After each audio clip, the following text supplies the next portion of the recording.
Bonjour à tous, bienvenue sur le plateau du Métamorphose Center pour ce sujet important dans la logistique. On parle notamment des entrepôts avec un grand spécialiste puisque nous sommes avec Thomas Steinmüller, représentant responsable internationalisation de l'association Afilog. Thomas Steinmüller, bonjour. Bonjour. Merci d'être passé par notre plateau.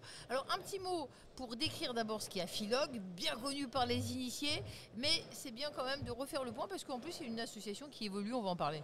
Oui, c'est ça. Alors, Afilog, c'est l'association pour l'intérêt des entrepôts. Afilog, c'est l'Association française immobilier logistique. Et l'internalisation, c'est important aussi pour Afilog parce que ce n'est pas seulement le terrain français, mais aussi les voisins.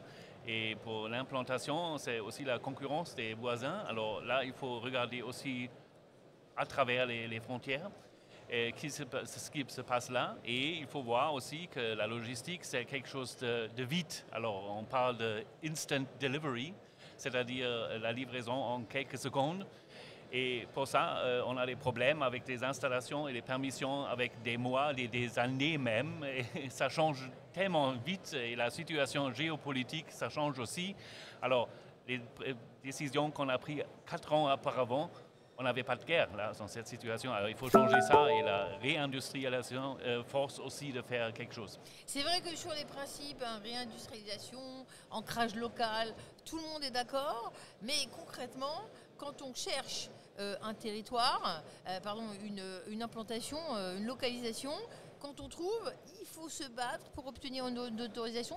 Ça prend des mois. Je ne sais pas si c'est une particularité française, vous qui avez une vision globale et internationale. Ouais. Vous pensez que c'est la priorité, ce qu'il faut améliorer? Oui, c'est quelque chose qu'il faut améliorer. Alors, on voit aussi les autres pays, par exemple la Pologne, ça va très vite.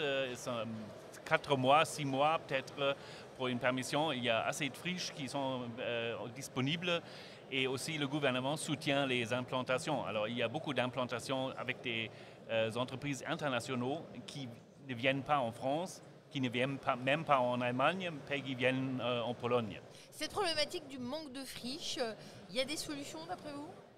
Oui, il y a des solutions. Il faut d'abord apprendre que la logistique et l'industrie, on parle toujours de l'industrie et de la logistique, on a dit ça maintenant, c'est logistrial, c'est-à-dire logistique et industriel. Il faut comprendre ce qui se passe actuellement. Alors, ce n'est pas bête, mais c'est quelque chose de bien. Ça apporte du main-d'œuvre, des jobs, et il faut l'intensifier. Un petit mot également sur Afilog, je le disais, vous êtes allé un petit peu vite. Il y avait 130 membres, mais ça augmente, vous vous développez.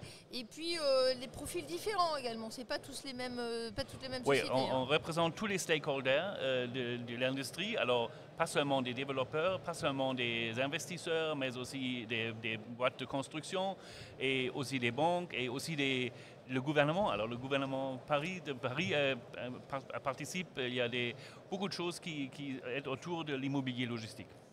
Alors, vous avez participé à un panel sur l'aspect stratégique des territoires lors du SITL 2024. Il y avait une idée vraiment intéressante, c'est que oui, parfois il y a des cas complexes en France. Est-ce qu'on a envie qu'un grand spécialiste, un géant du e-commerce, est-ce qu'il va s'installer à Limoges, à Douai, à Metz, en Bretagne? Parfois il y a eu des refus, il y a des difficultés. Et vous vous dites, attention, parce que ce n'est pas une problématique nationale, mais c'est une problématique européenne, voire internationale. Vous pouvez nous expliquer? Absolument. Alors, les grandes entreprises internationales, ils regardent pas seulement les territoires nationaux, mais ils regardent la pan-Europe, c'est toute l'Europe, et ils regardent où c'est le moins facile et le moins difficile de s'implanter. Alors, s'ils discutent en France, ce sont les chemins qui sont courts. Mais eux, ils disent, OK, si les Français ne veulent pas que les chemins soient courts, on reste en Allemagne ou en Espagne. C'est le carbon footprint. Vous avez un exemple en tête?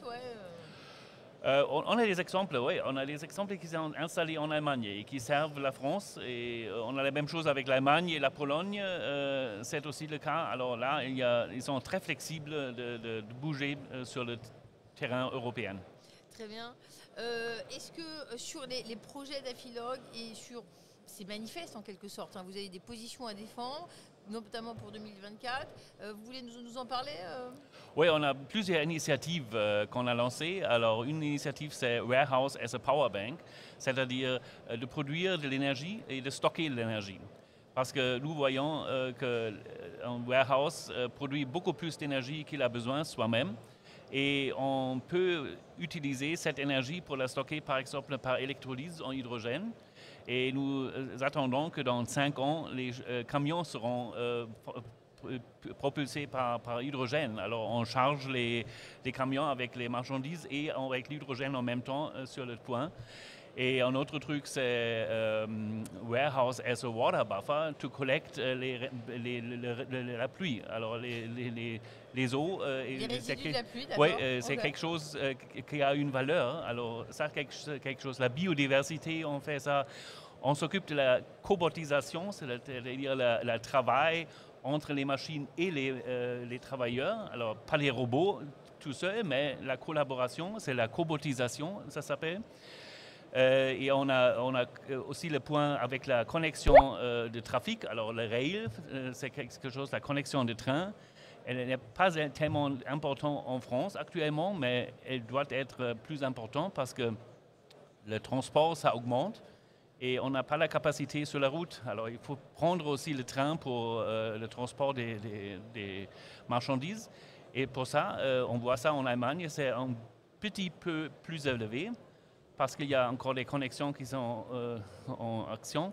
Mais il faut regarder aussi ce qui se passe avec le train. Très bien. Vous voulez un petit mot de conclusion? Je sais que sur les... Oui, alors la logistique, c'est quelque chose de bien. Et il faut l'avancer, c'est quelque chose pour l'industrie. Alors il n'y a pas de réindustrialisation sans logistique. C'est vrai. C'est Thomas Steinmüller, il est Merci. Formidable, connaît tout du secteur et de ses spécificités. Et vous le retrouvez à l'Afilog, où il est en charge de l'internationalisation. J'y arrive. Merci pour cet entretien. Merci beaucoup. À vous.